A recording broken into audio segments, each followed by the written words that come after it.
Let us start with a short story. Many years ago, in a small village called Kishanpur, lived two friends, Danu and Mishri. Danu's father worked on a fishing boat. Danu's mother sold the fish at the village market. Danu's parents were not interested in sending Danu to school. They wanted him to grow big and strong quickly to help them with catching and selling fish. Mishri's parents worked as farm laborers on paddy fields. Mishri's parents wanted Mishri to study and make a good career for herself.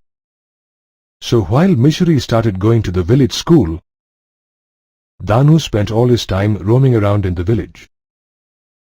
Mishri's parents took her to the doctor every time she was sick. Danu's parents could not afford good medical care for him, and he developed a chronic liver disease. In a few years, Mishri completed her schooling and went on to take a vocational course or training in computer applications. Danu, on the other hand, kept too sick to even get trained as a fisherman. Today, Mishri earns a good salary working in an office in a nearby city. Danu makes a meager living selling fish in the village market. Both Danu and Mishri came from the same village and from quite similar family backgrounds. So, why is Mishri's present situation far better than Danu's? The three things that made Mishri achieve a better position in life than Danu are education, good health care, and training. Uneducated, untrained, and unhealthy people like Danu are a nation's liability. Such people find it difficult to care for themselves and can do little for society. On the other hand, educated, trained, and healthy people like Mishri are an asset to the nation. These people not only make a good life for themselves, but they also contribute to the betterment of society. Education, good medical care, and training are the three investments that transform people into assets or resources. Such educated, healthy, and well-trained people constitute the human resource or human capital of a nation. India's rising population is often seen as a problem. It is considered a liability to provide such a large number of people with food, education, health care, and skills. However, the fact that an educated, skilled, and healthy population contributes tremendously to a nation's productivity is often overlooked. In fact, the investment made in educating and training people and providing them with health care is more than recovered by the higher productivity of a healthy, skilled workforce. Great importance is attached to resources like land and physical capital like money and machines. However, imagine what would happen to these resources without human capital.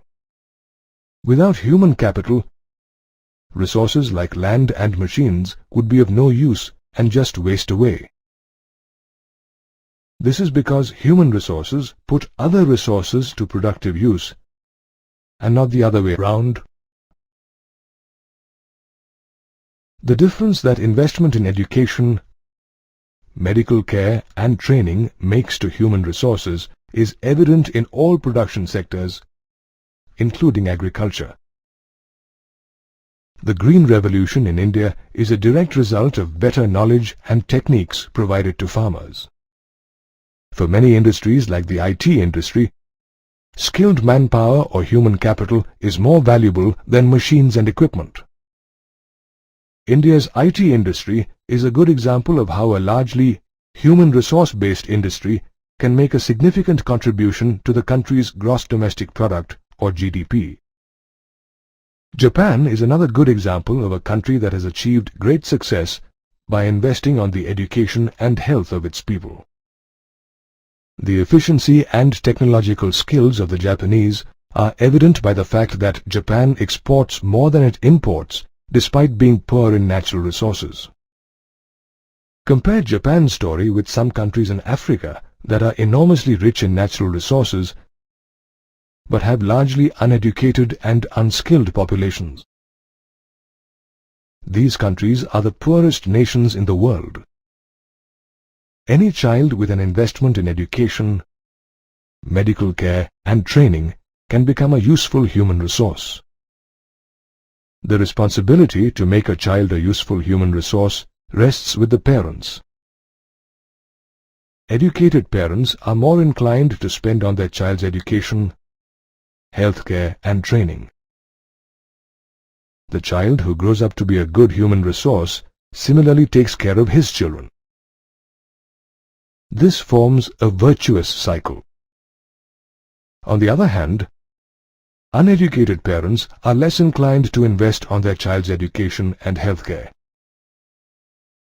The child who grows up with such disadvantages tends to keep his children in similar deprived conditions, creating a vicious cycle to produce poor human resources.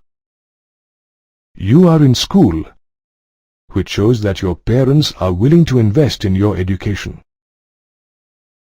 It is your responsibility to work hard too. Choose a vocation that interests you and become useful human capital for your country. If you look around, you will see that people work in different professions. But why do people work? People work to generate income to be able to provide for themselves and their families.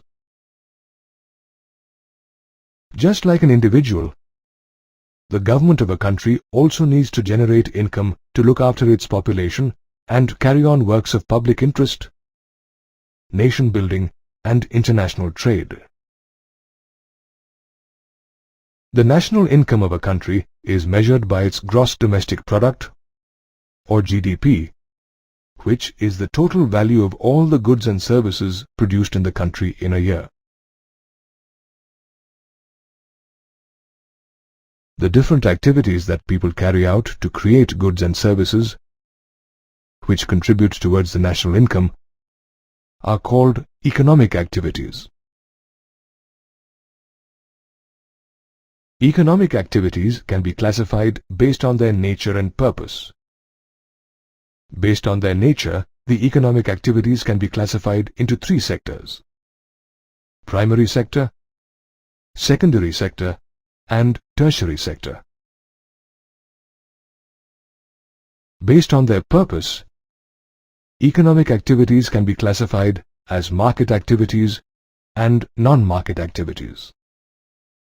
The primary sector economic activities are agriculture and forestry, animal husbandry, fishing, poultry farming, and mining.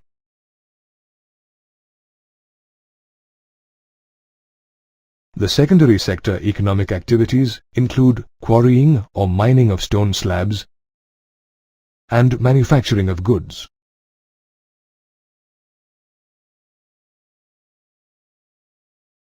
The tertiary sector economic activities include trade, transport, communication, banking, insurance, education, healthcare, and tourism. The economic activities performed with the purpose of generating income or profit are called market activities. Market activities include the production of goods and services for customers and salaried jobs. The economic activities performed with the purpose of producing or gathering things for self-consumption are called non-market activities.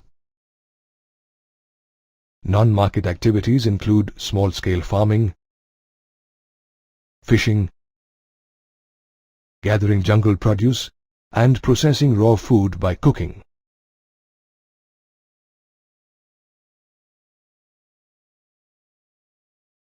Note that agriculture is an example of both market and non-market activity.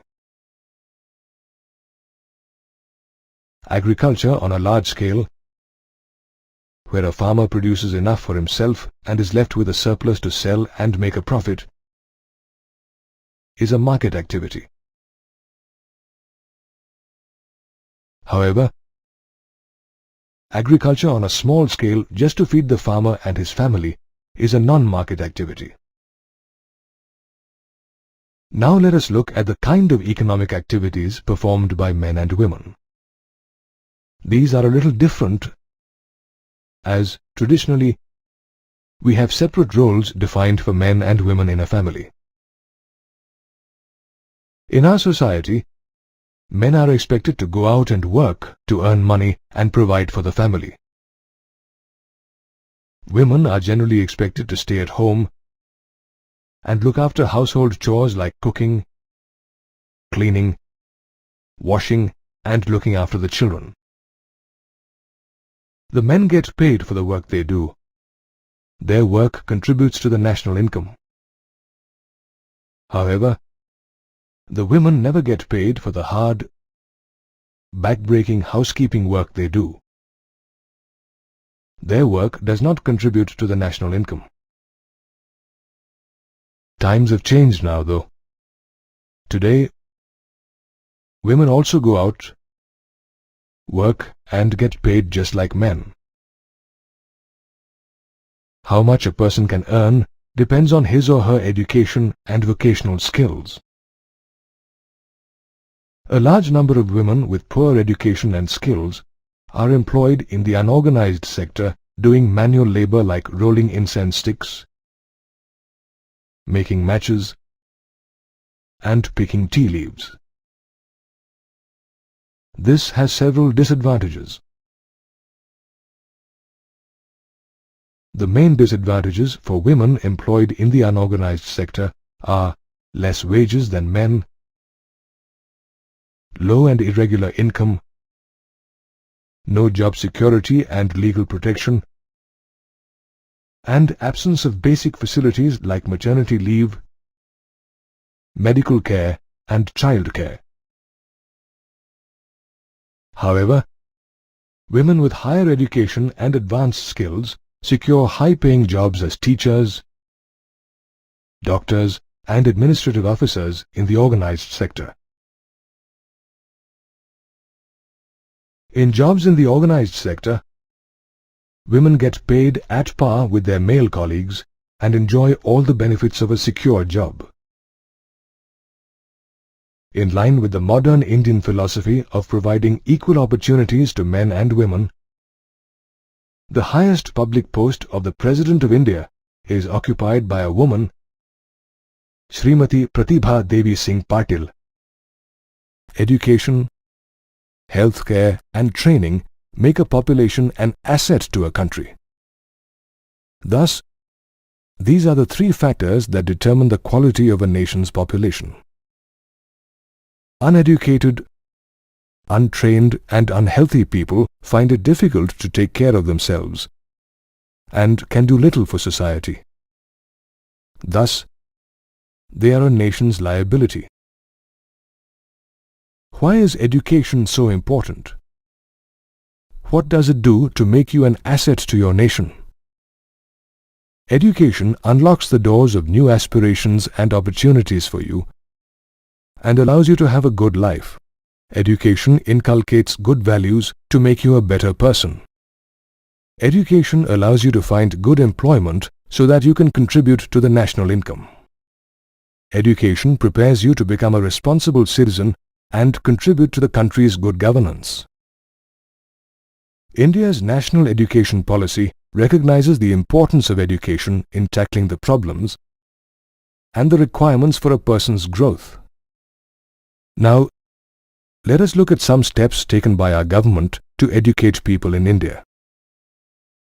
The national expenditure on education grew from just 151 crore rupees in the first 5-year plan of 1951 to 43,825 crore rupees in the 10th plan of 2002. From 1951 to 2002, the expenditure on education rose from just 0.64% to 3.98% of our gross domestic product.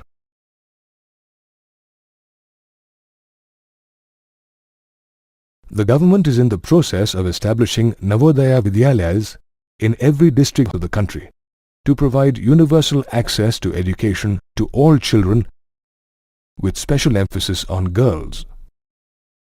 The central government has also launched the Sarva Shiksha Abhiyan in partnership with the state and local governments. This is a time-bound initiative to provide free, compulsory elementary education to all children between 6 and 14 years of age by 2010. The 10th Five-Year Plan for 2002-2007 focused on increasing the enrollment of students from 18 to 23 years of age in higher education. The 10th Plan also aimed to combine formal, informal and distance education to provide better access to education to students in all parts of the country. The government aims to provide vocational training even to high school students. However, many well-paying skills are acquired through higher education in colleges after school. The number of universities and colleges of higher studies have grown in number since 1951. Still, these are not enough to accommodate all the aspiring students in the country. The chart here shows the rise in the number of college students and teachers in India between 1951 and 1999. Clearly, the number of teachers has not increased in proportion with the large increase in the number of students. The state of education in a country is measured by its literacy rate. Let us see the trend in the literacy rate of India. The chart here shows the change in the literacy rate in India from 1951 to 2001. You can see that the literacy rate is continuously on the rise. You can also see that the literacy rate is higher for the male population than for the female population. This is mainly due to the tradition of less emphasis on education of girls. Fortunately, this trend appears to be changing. People in urban areas are more literate than people in rural areas. Among the states, literacy rates range from 96% in some districts of Kerala to under 30% in parts of Bihar and Jharkhand.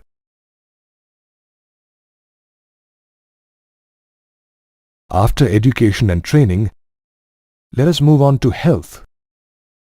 Why is staying healthy important for you? Good health allows you to fight illness and perform to your full potential. Good health allows you to work more efficiently and be an asset for the organization you work for. Besides career opportunities and growth, good health is important for your overall well-being as an individual. Our national health policy aims to make healthcare and family welfare programs more accessible to people and provide them with nutritional guidance with special focus on the poorer sections of society. There has been a tremendous increase in the number of healthcare institutions in India in the past few decades.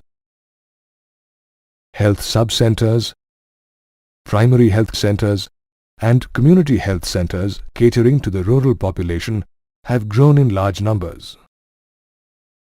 A good indicator of the increase in health facilities is the number of hospital beds available in India. Indian doctors are renowned the world over for their expertise. The pool of trained doctors and nursing staff has also increased in India, though there is still more requirement for such people. How do you judge the health of a population?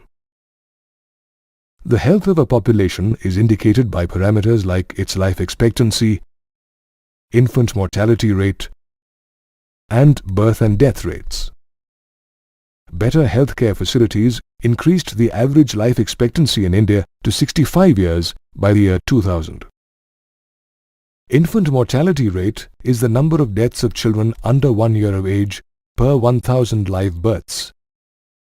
Child and family care programs reduced the infant mortality rate in India from 147 in 1951 to 75 by the year 2000. Birth rate is the number of babies born per 1,000 people in a given time. With increasing awareness about family planning, the birth rate in India came down to 26.1 by the year 2000. Death rate is the number of deaths per 1,000 people in a given time. With better healthcare, the death rate in India decreased to 8.7 by the year 2000. Like education, healthcare facilities are also not uniformly distributed in India. For example, while the states of Karnataka, Andhra Pradesh, Tamil Nadu and Maharashtra have 81 out of the 181 medical colleges in India, the densely populated states of Bihar and Uttar Pradesh have very few. We often hear about the problems of unemployment and unemployed people. Who exactly qualifies as being unemployed? Let us look at some people to understand the definition of unemployment. Meet the Kumar family. Let us see what each person in this family does and decide whether he or she is unemployed or not. Mr. Kumar's father is a retired senior citizen. He no longer goes out to work, but he is not considered unemployed as he is above the age of 59. Mr. Kumar's daughter is still in school. She cannot be considered unemployed as she is less than 15 years of age. Mr. Kumar goes out to work in an office and gets paid for it. He is certainly employed. Mrs. Kumar prefers to look after her house and family. She willingly does not want to go out and work to earn. Thus, she also cannot be considered unemployed. Mr. Kumar's son is 20 years old. He is willing to work but has no job as yet. He belongs to the category of unemployed people. Unemployment exists when a person, 15 to 59 years of age, who is willing to work at acceptable wages, cannot find a job. Such a person is called an unemployed person. The form of unemployment is different in rural and urban areas. In villages, people usually face seasonal unemployment or disguised unemployment. On the other hand, in large towns and cities, people often face educated unemployment. Seasonal unemployment occurs when people cannot find work for a few months in a year. Seasonal unemployment is mostly faced by farm laborers in rural areas. These people have lots of work during the sowing and harvesting seasons. However, there is little or no work in the months in between. Thus, farm laborers are seasonally unemployed. Disguised unemployment occurs when people appear to be employed but do not increase the productivity at their place of work.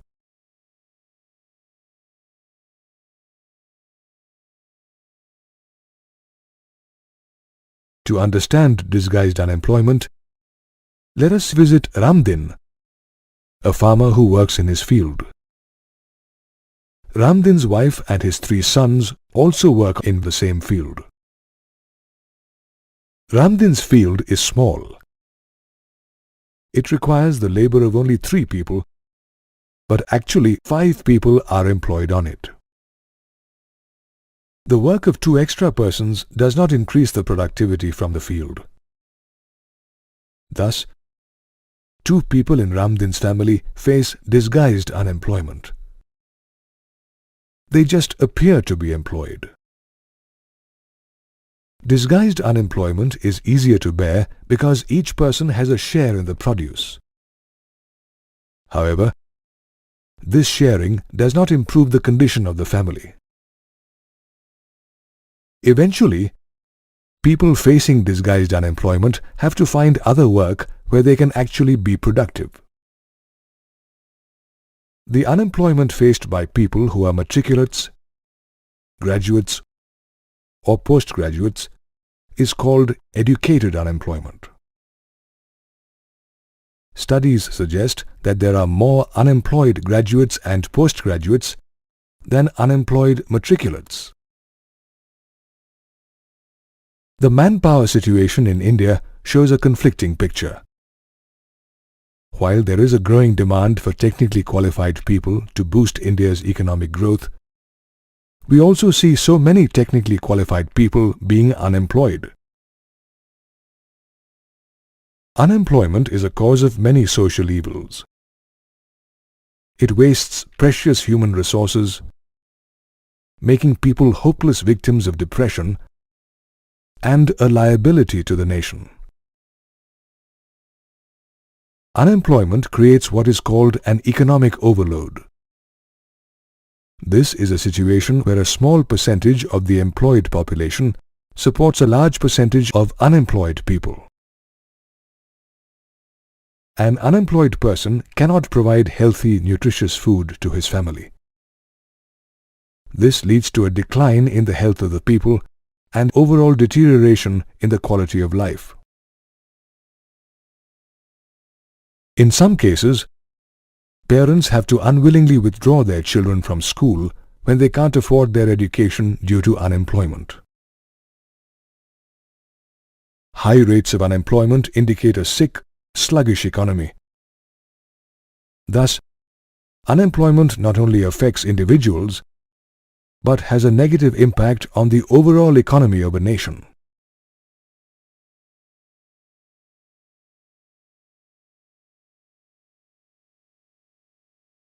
At 7.2%, the unemployment rate in India is comparatively low in the world. However, many people in India do not get the opportunity to work at their full potential and to earn the income they deserve. You already know that economic activities are divided into primary, secondary, and tertiary sectors. Let us see which activities in these sectors employ the largest number of people. In the primary sector, agriculture employs the largest number of people. In recent years, surplus labor engaged in agriculture has started moving to the secondary and tertiary sectors for employment. In the secondary sector, small-scale manufacturing units employ the largest number of people. There is no clear winner in the tertiary sector. However, this sector has opened new avenues like biotechnology and information technology to generate a large number of jobs for people.